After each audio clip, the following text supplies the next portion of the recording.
All right, so here we are. This is round four, 2015, against Kelly and Kersey. You are jersey number 13. Why did you pick number 13? Yeah, a lot of reason I have with the number 13. The code of my city, the number, it is 13. And the day I born was 13. And my wife born on the 13th of September. All right, that's And pretty good. yeah, and also the first event I won in the CT was October 13 as well. So with a lot of confidence, I think this is my number. I like it. So you're 28 years old here. You're ranked third heading into Bells. All that Yeah. attention is probably on Gabrielle, who won the title last year. What are your thoughts on Kelly and Josh Kerr as competitors out of Bells? Basically, I remember this heat was like round four already, and Hmm. then we have a pass. The round two for me, the round two was crazy. Was I think my perspective, the heat, the hardest heat I have on this event was against CJ. Mm. And yeah, CJ was low seed in the moment, and that time I was kind of like the high seed because of snapper event. Hmm. I got third, and we match on a good waves quality. And yeah, the heat started, and yeah, I think I remember I started with a seven, and he started with a seven. By like 5 minutes left of the heat, he got like a 8.5, and it was like, damn. And a die second, like it's 10 seconds remaining. I look into the ocean and I say, please give me something. And it was not a set wave, you know? And the only wave I saw was like, this is the only chance. And I say, I need an 8.5. I say, man, I need to do something really big to make this score happen, you know? And I did three great turns out the back, and then one at the inside. And I was very angry because I thought my scores was not receive award. That's what I thought in the moment. And I think, man, if I lose here, I think my whole project in my mind was shut down. You know, Yeah. to to study well in Australia. That was my plan back in the day. You know, and when I beat CJ on the round two, everything got really clean, and I really confidence. And in round three, I passed him by. In round four, for me, it was already bonus. You know, so it was Right. very like this is my time, you know. So Yeah, that and pressure. then You probably had so yeah, much pressure on yourself having done well on the Gold Coast that you don't want to lose right away at Bells. And by the time you get here, you're feeling good. And yeah, of course. And then in that heat, it was very like concentrating, but like lighter, you know, right. without that weight in my shoulder, you know. Yeah, I And guess at then this point you already kind of have a pretty good result, right? yeah, But yeah, we don't do yeah. we don't do non-elimination round four anymore. Was it kind of like light? You know, there wasn't really any consequence. Here goes Kelly. I think at Oh that wow. point for me, I was not thinking about. I just want to be in the quarters, you know, no matter Right. what, you know. So, in that heat, especially, I was starting Kelly and then Josh. They are like not being on amazing ability during the event, you know. So Right. Oh, okay. Kelly was like, oh, 2.5, 2.6. So, you know, Josh was kind of the same. I say, I am doing a good job doing this event. You know, I was doing eights, doing nines, and I say I have to bring in this kind of performance to this heat. You know, so that was my concentration before the heat started, and I say before the heat started, I say I have to take the nine. If I'm not take the nine, I'm gonna lose, and I will jump to the round five. So it was kind of my focus of the heat was that like I have to pick the wave and I have to be really like surgery. Like against Kelly, I can't miss an opportunity. Against Josh, he's such a dangerous athlete. So, and I say I have to pick the right ones, you know. So I think that I starting not that amazing where we see now. It is Yep. one wave was just to make scores, you know. Yeah, and I had to put something you on had the the board, inside you know? against Kelly on this wave too. Did you intentionally try to get the inside of him at the start of the heat? Did it not matter? Were you just looking for the best waves? I think Kelly starting one wave. I think I got the priority in that moment. So I starting Right. with priority. I say my strategy before the heat is going good, you know? So Josh is starting like with a 5 and a Oh, that's a good 6, and turn. Kelly was a 3. I say everything go the flow. Let's go, keep it rolling. And then I think I got a 6-5 at the start, and then it was better than them. And I when I back to the lineup with a jet ski, and I saw Josh got a 1 on the inside, and I say, if Skelly missing opportunity, I think I need to concentrating on the best heat of the day, on the heat, you know. Right. So Oh, it's a huge fin and drift from then Kelly. yeah, that's a wave he got it when right before I jumped to the outside, Yeah. He and looks like he's on a shorter board too. Like it looks kind of short. At that Bell's, was do you ride shorter, that longer equipment? was yeah. I remember that was the time Kelly would try to change the equipment, you know, and that was between the transition. So people back in that time, we are not get like how I can say like we are not believe it. I think the tour doesn't believe if we're going shorter, Right.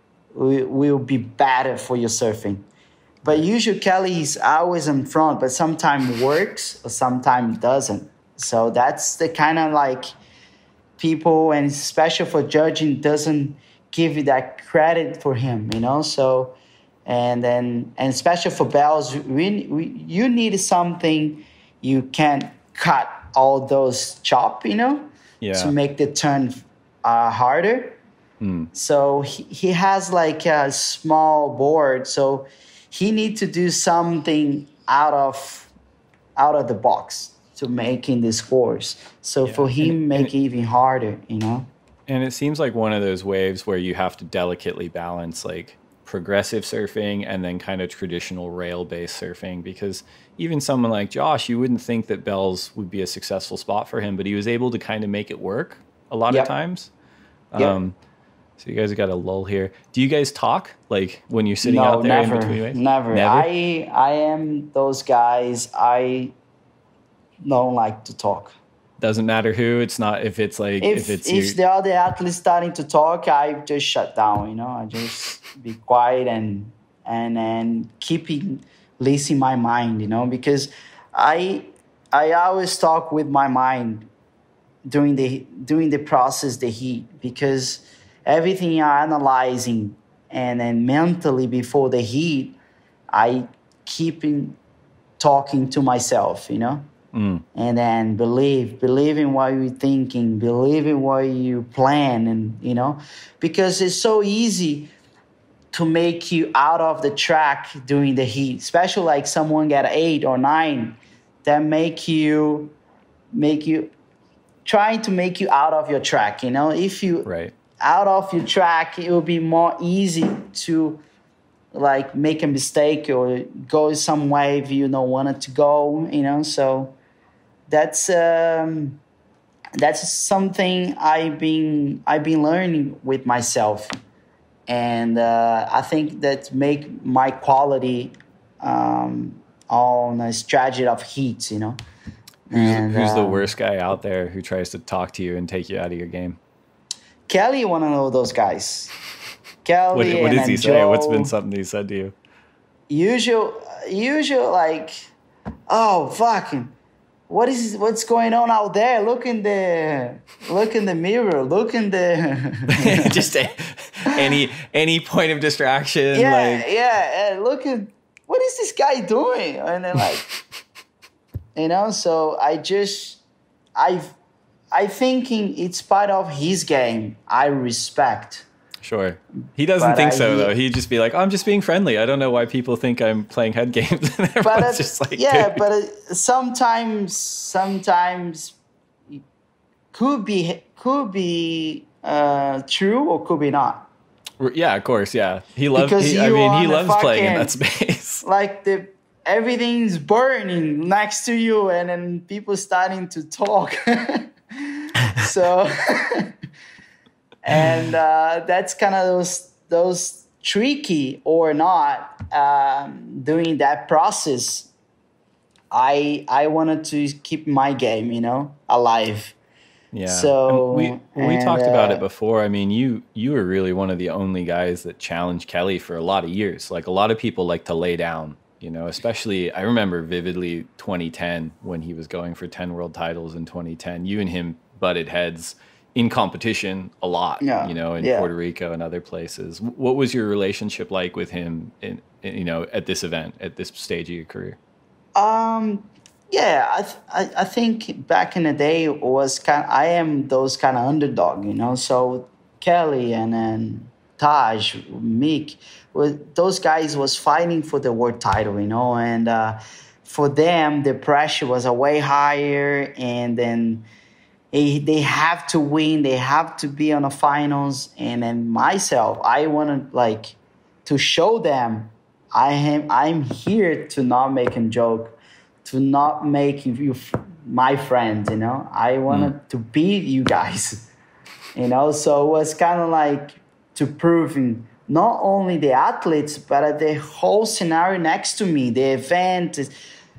It's so hard, to walking down the event and see everyone watching and making news about who is the favorite to win this contest and never see your name. Yeah. During this, it's a subjectively scored sport, right? So all that matters, whether it's the media or the fans or the industry or your competitors. Like you said, you almost had to challenge them just to get a seat at the table and then challenge for a world title, because you have to make people believe that you belong in that conversation. Of course, and making people believe what you do.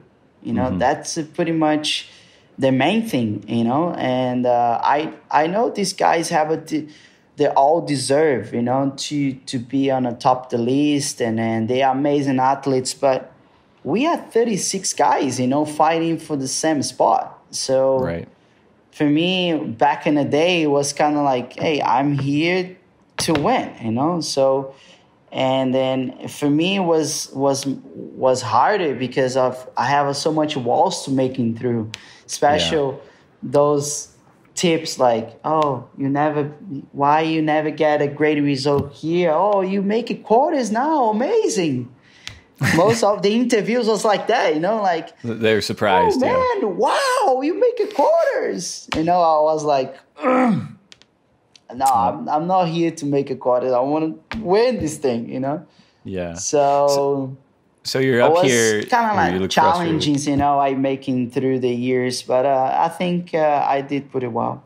Oh, unquestionably. But as you said, not everyone has as many barriers they have to get through. And some of those barriers are racial, and some of those barriers are cultural, and some of those barriers are systemic. And you had a lot that you had to barrel through in terms of your career. And you probably still are. I mean, as you said, this is 15 years on tour and you're still challenging for events and world titles. So at this point in the heat, you took a little smaller wave. I think this pulls you ahead, but you looked a little bit frustrated. In slow heats like this, at some point, do you flip a switch and you say, look, I just got to get some more scores. I want to put the pressure back on them and get out in the lead? Yes. Basically, in that time, Kelly got the priority and also have the highest score of the heat. He got an 8.5 and I got a 7.83. And I say I need to make in 2 scores because Kelly already got the priority. So he had the potential to select the best wave. So I think I have something. I'm gonna take some wave to see if the small ones can offer something to me. And that's what I play in that 3.33. You see, it was kind of like under, and then under of Kelly and then Josh. Yeah. But what the are you doing wave here was at the end? kind of, Are you pissed? Are you happy? Are you pissed? What's going on? No, I was pissed because I think bells it is rhythm. I missing the first way. I think I missing the first turn and I missing everything. So that's why I kind of like pissed. I think I can make a 5 or 5.5 in that wave, and I got a 3.33. Right. And then back in that time specifically was a high tide. So I was attention as well with the high tide. Maybe was not 2 sets to finish the heat or one. So we can play, you know? And then that's why I took that little one. And but I was only 13 minutes left. You see, we are on the high tide in that moment. And I say, I am in the lead, okay. But Josh and then Kelly need only small scores, you know? So this looks like Kelly's first wave again. So are you guys kind of over in the bowl, or are you closer up to Rincon because it's high tide? We are on the bowl in that time.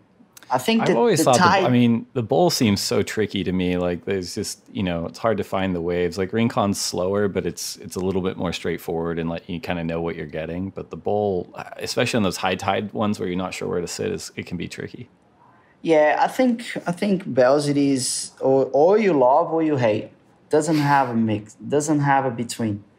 I love the bowl, So and I make that thing works for my side, So right. I love when the contest on the bowl, making me really confident.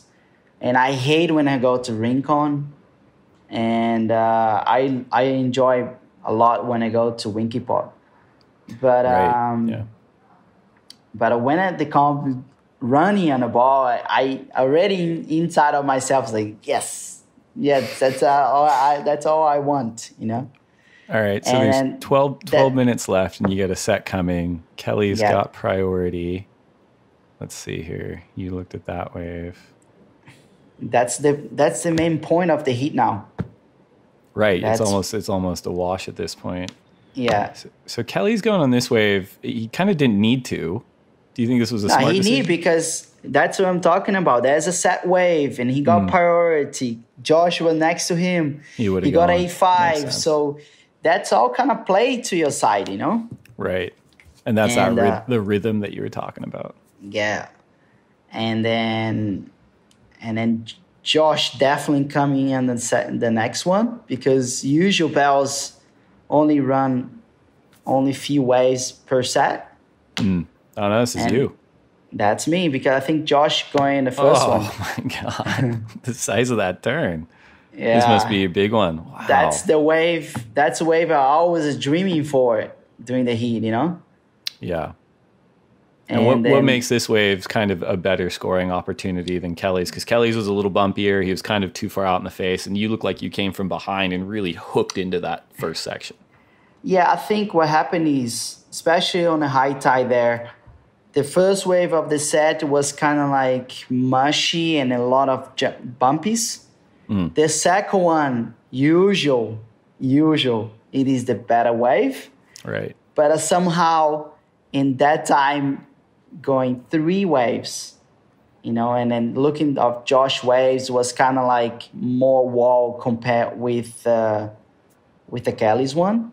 And my one was running amazing on a bank, Yeah. So. Oh, man. And I started what board really model well. are you riding here? Which model? Do you remember? I was rookie. I remember it was a rookie, and was a 511. And you've worked with a few shapers in your career. I think Pukush and maybe Timmy Patterson and maybe a DH in there at one point. DH is exactly. And then Channel Islands? And now Channel Chile? Islands, yeah. Yep. Channel Islands was always my dream, to make part of the team, because Kelly was the team, you know. So I say, man, this guy, it is my reference. And one of the things was make me attention about equipment was Kelly only surf with Americans all any kind of type conditions, for big or small, or huge. And then the rest of the athletes have to change, especially in Hawaii. I have to change the shapes, and then so that's what's making me really like more connected with China Island surfboards. And then, but also before in the juniors are riding as well, Chilis on the juniors when I was a juniors.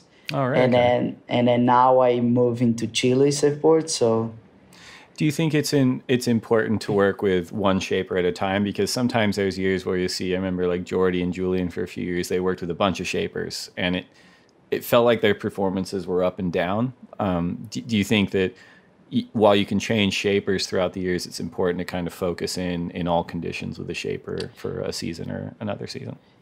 I think every athlete have your own mentality about surfboards. You know, my one, I give a lot of credit of surfboard because it's a handmade. You know, so when it's handmade, it's a long process to make one surfboard. You know, it's all depends of temperature, depends the blank quality, depends of how you finish the board.